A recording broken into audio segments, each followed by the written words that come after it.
मेरा नाम निम्रा इम्तियाज़ है। पाकिस्तान पंजाब से ताल्लुक़ है और मैं डेनमार्क में मुकीम हूँ। मेरे वालिदैन यहाँ मुंतकिल हुए थे, यहीं सेटल हुए, मैं यहीं पैदा हुई और यहीं पली बड़ी हूँ। दौरे जदीद की अक्सर लड़कियों की तरह इंतहाई खुले जहन की लड़की हूँ। यूरोप के जिस माहौल में पली बड़ी, वहाँ के हिसाब से मुझसे कुछ गलतियाँ बल्कि गुनाह भी हुए, लेकिन अल्हम्दुलिल्लाह अब मैं संभल चुकी हूँ। मैं अपने पिछले गुनाहों की अल्लाह तबारक व तआला से माफ़ी मांग चुकी हूँ और आइंदा के लिए राय हिदायत पर चलने का दिल से अहद कर चुकी हूँ। मैं आज आप लोगों को अपनी वालदा का एक वाक़या सुनाना चाहती हूँ।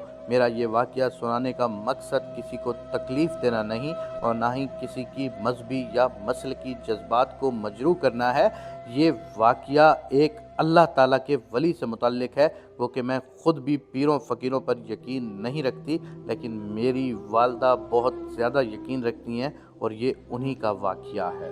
उम्र के आखिरी हिस्से में मेरी वालदा साहिबा कैंसर की मरीज़ा हो गई थी। उनको अंतड़ियों का कैंसर हो गया था जो बिल्कुल फैल चुका था और नाकाबिले इलाज हो चुका था। उनकी मौत अटल थी। हम लोगों की ख्वाहिश थी कि मेरी वालदा यहाँ हमारे पास रहें और हम उनका इलाज करवाते रहें, लेकिन मेरी वालदा बज़िद थी कि मैंने पाकिस्तान जाना है। यहाँ तक कि ज़िंदगी के आखिरी अयाम जो उन्होंने हमारे पास यहाँ डेनमार्क में गुजारे, उन अयाम में वो रोती थी और कहती थी, मुझे दाता साहब बुला रहे हैं, मुझे पाकिस्तान जाना है। हमें लगता था कि शायद तकलीफ़ की वजह से हमारी वालदा का दिमाग उस वक़्त सही काम नहीं कर रहा। हम उनको समझाते बुझाते, लेकिन वो हमारी बातों में ना आती। जब उनकी ज़िद यहाँ तक बढ़ गई कि अब उनकी नींद तक ख़त्म हो चुकी थी और हर वक़्त वो यही राग अलापती रहती थी, तो फैसला हुआ कि इनको घर की बजाय मुस्तकिल अस्पताल में रखा जाए ताकि ये कुछ देर के लिए सुकून में रह सके। जब भी उनको तकलीफ़ ज़्यादा बढ़ जाए तो उनको सुकून आवर अद्वियात दी जाए, क्योंकि हम जिस माहौल में रहते थे वहाँ भी पीरों फ़कीरों वाली कोई बात नहीं थी और फिर हमारा घर भी कुछ इसी किस्म का था जहाँ पीरों फ़कीरों को इतनी अहमियत नहीं दी जाती थी। लेकिन हम पर हमारी वालदा का एक ख़ास रौब दबदबा भी था।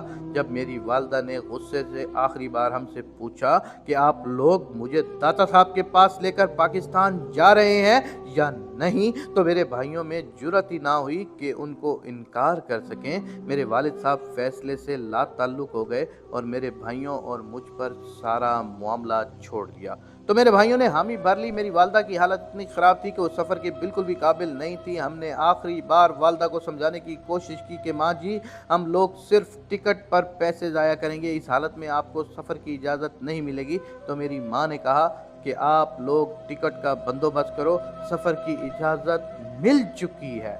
हम अपनी वालदा की बात पर हैरान रह गए, लेकिन उनके फैसले के पाबंद थे, इसलिए हमने उनके टिकट का बंदोबस्त किया। फ़्लाइट वालों ने हम पर यह शर्त आयद कर दी कि सफ़र से पहले मरीज़ा का मेडिकल चेकअप होना लाजमी है और साथ ही डॉक्टर का इजाज़तनामा भी लाजमी है जो बाकायदा डॉक्टर की तरफ से अप्रूव हो, उसके बगैर हम आप लोगों को सफ़र पर नहीं ले जा सकते था। खैर, टिकट हुई। टिकट के बाद हम लोगों ने वो मेडिकल इजाज़तनामा बनवाया जो बग़ैर नामुमकिन था, मगर हैरत अंगेज़ तौर पर उसमें कोई भी रुकावट पेश ना आई। डॉक्टर घर पर आए, उन्होंने हमारी वालदा को चेक किया और तसल्ली ना हुई तो उन्होंने हमें वालदा को अस्पताल लेकर आने का कहा। डॉक्टर साहब के हुक्म के मुताबिक हम वालदा को अस्पताल लेकर चले गए। वहाँ डॉक्टरों की पूरी टीम ने मेरी वालदा को चेक किया और सफ़र की इजाज़त दे दी। हम लोग अल्लाह ताला की हिकमत पर हैरान थे कि मेरी वालदा ने पिछले एक हफ्ते से कुछ भी नहीं खाया था, फ़कत पानी पर गुजारा कर रही थी। इतनी शदीद तकलीफ़ के बावजूद वो अपने कदमों पर चलकर अस्पताल में डॉक्टर के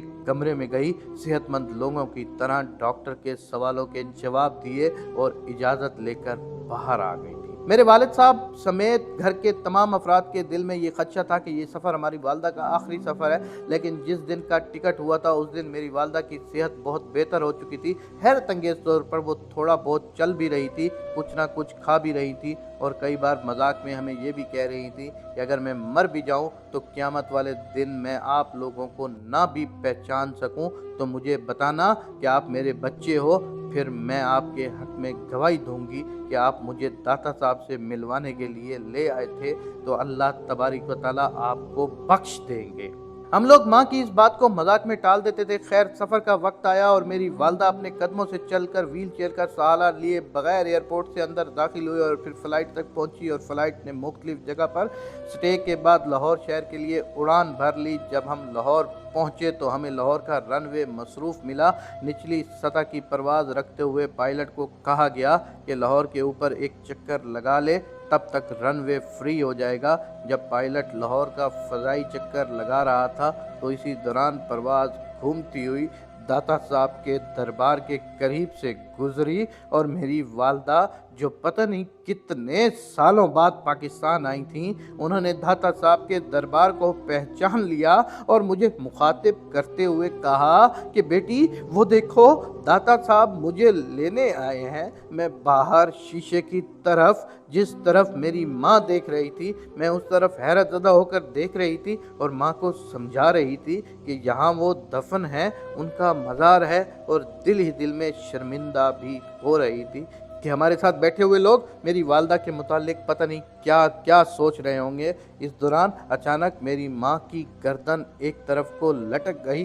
मैं जो बातों बातों माँ को समझाने की कोशिश कर रही थी, जब माँ की गर्दन मेरे कंधे पर आ लगी तो मैंने जल्दी जल्दी भाई को बुलाया और उसको माँ के मुतालिक बताया। फ़ौरन जहाज़ का अमला आ गया, उसमें बैठा हुआ एक डॉक्टर भी आ गया। डॉक्टर ने मेरी माँ की मौत की तस्दीक कर दी। इसी दौरान हमारा तैयारा भी एयरपोर्ट पर लैंड करने के लिए पहुंच गया और लैंड कर गया। हमारे उतरने से पहले एयरपोर्ट पर एम्बुलेंस तैयार खड़ी थी। हमको एम्बुलेंस में बिठाया और अस्पताल पहुंचा दिया गया, लेकिन वहां भी डॉक्टर्स ने बता दिया कि मेरी वालदा साहिबा को पूरे 30 मिनट गुजर चुके हैं। और ये तकरीबन उतना ही टाइम बनता है जब मेरी वालदा साहिबा ने मुझको बोला था कि बेटा, मुझे दाता साहब लेने आ गए हैं। मेरी वालदा की इतनी आसानी से जान निकल जाना मेरे लिए हैरत की बात ना होती। इस मौत में बहुत बड़ा फ़र्क था। इस फ़र्क को समझते समझते मैं इस्लाम के करीब होती चली गई, यहाँ तक अब मैं बिस्तर से उठने, बिस्तर पर लेटने तक के इस्लामी तरीक़ेकार को मद्देनज़र रखती हूँ।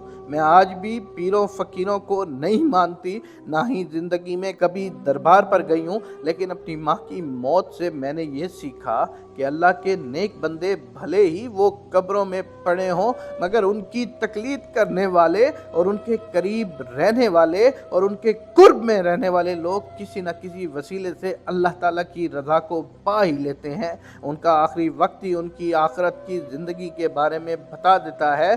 जिस तरह मेरी माँ के आखिरी आसान वक्त ने उनकी आने वाली ज़िंदगी के मुतालिक बता दिया था। अल्लाह तबारक व तआला मुझ समेत तमाम उन लोगों के वालिदैन पर राज़ी हों, उनको जन्नतुल फिरदौस में आला मकाम अता फरमाए जो इस दुनिया से गुज़र चुके हैं, और हम लोगों को इतना शऊर अता फरमाए कि हम सब समझ सकें कि कौन हमको अल्लाह ताला के करीब ला रहा है और कौन हमको अल्लाह तबारक व तआला से दूर लेकर जा रहा है।